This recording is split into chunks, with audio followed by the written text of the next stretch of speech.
Hi, I told you we'd be having more Hedgie books, and today's book is called Hedgie's Surprise by Jan Brett. Once there was a speckled hen who laid an egg every day, only to have it taken by a little tomtin every morning. It all started because the tomtin got tired of porridge for breakfast.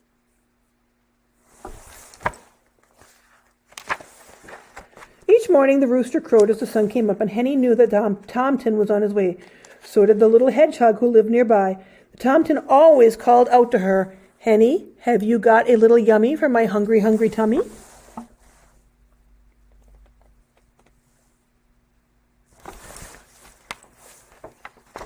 The tomtin climbed into the henhouse, took Henny's warm, smooth egg, and ran off to cook it in his little kettle, sprinkle it with salt, and gobble it down. Then he fell fast asleep in the hayloft until evening. Henny didn't like the tomtin taking her eggs, but she put up with it until one morning when she saw Goosey sail forth smiling and bowing with a stream of piping goslings following her.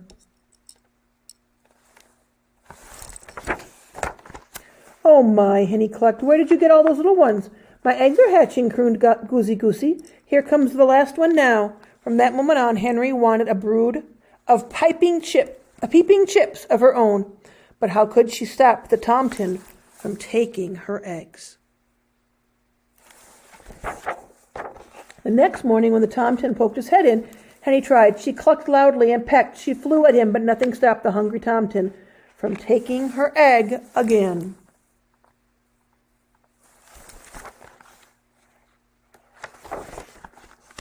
"No eggs, no chicks, no peeping babies," Henny wailed so loudly that she woke up the little hedgehog, her tears pouring down on top of him. Puffa, stick, Hedgie went as he crawled out to talk to her. "Poor Henny, I've been watching the tomtin take your eggs. I'll help you trick him."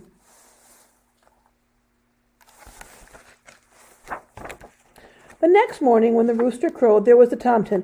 "Henny, have you got a little yummy for my nearly empty tummy?" Henny and Hedgie were ready. The tomtin reached for an egg and pulled out an acorn. Said the tomtin, "what's this?" And off he went to try it. The acorn was tasty, but it didn't fill him up, and he woke up in the middle of the afternoon grumpy.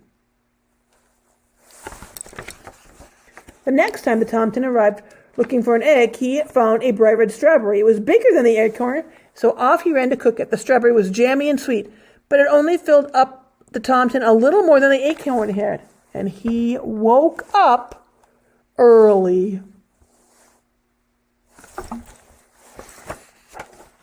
The sun had just come up when the tomtin was in the hen house again, his stomach roaring with hunger. Pushing Henny aside, he grabbed for an egg, only to find a delicious-smelling mushroom.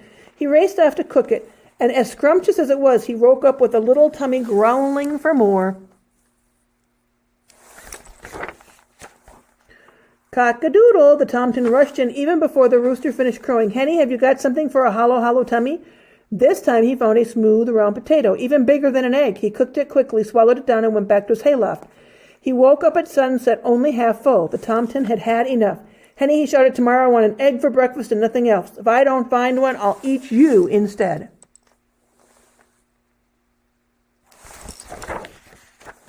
Henny was scared. The tomtin had been tricked by an acorn, a strawberry, a mushroom, and a potato. How could they fool him again?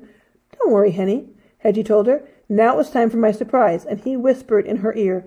All night Henny waited for her on her nest and Hedgie on his. As soon as it began to get light, Hedgie gently covered his nest with straw and got ready for the surprise. Can you guess what it is?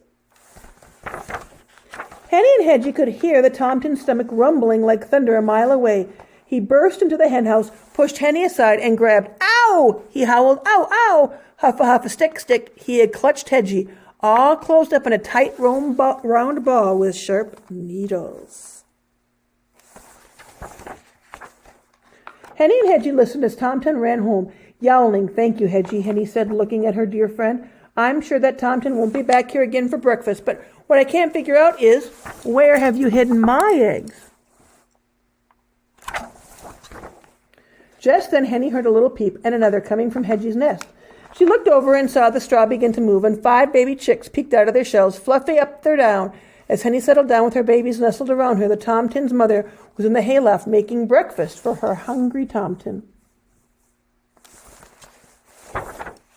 Hedgie, Hedgie, Hedgie, you are full of surprises, Henny cried, and as she led her babies out into the sunshine, but the little Tomten didn't hear a word, for he was sound asleep, his tummy filled with tasty porridge.